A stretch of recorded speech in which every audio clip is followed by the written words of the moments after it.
এক বনে একটি শক্তিশালী সিংহ বাস করত। একদিন দুপুরে সিংহটি গাছের নিচে ঘুমাচ্ছিল। হঠাৎ একটি ছোট ইঁদুর তার গায়ের উপর দিয়ে দৌড়াদৌড়ি করতে শুরু করে। সিংহের ঘুম ভেঙে যায় এবং সে রাগে ইঁদুরটিকে ধরে ফেলে।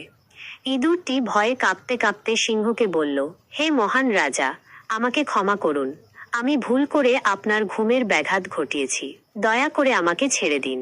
হয়তো কোনো একদিন আমি আপনার উপকারে লাগতে পারি। সিংহ ইঁদুরের কথা শুনে হাসল। এত ছোট একটি ইঁদুর কিভাবে তার উপকারে লাগবে তা ভেবে সে মজা পেল। তবে দয়া পরবশ হয়ে সে ইঁদুরটিকে ছেড়ে দিল। কিছুদিন পর এক শিকারী বনে ফাঁদ পাততে এলো। দুর্ভাগ্যবশত সিংহটি সেই ফাঁদে আটকা পড়ল। অনেক চেষ্টা করেও সে ফাঁদ থেকে বের হতে পারছিল না। তার গর্জন শুনে বনের অন্যান্য পশুরাও ভয় পেয়ে গেল।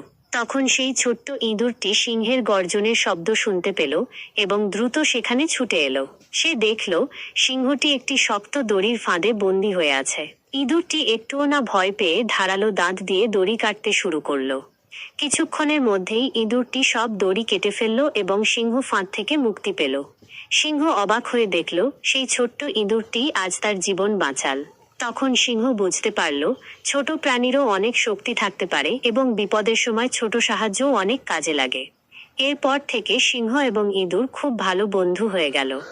এই গল্প থেকে আমরা শিখতে পারি যে কাউকে ছোট বা দুর্বল ভাবা উচিত না। ছোট প্রাণীরাও প্রয়োজনে অনেক বড় উপকার করতে পারে।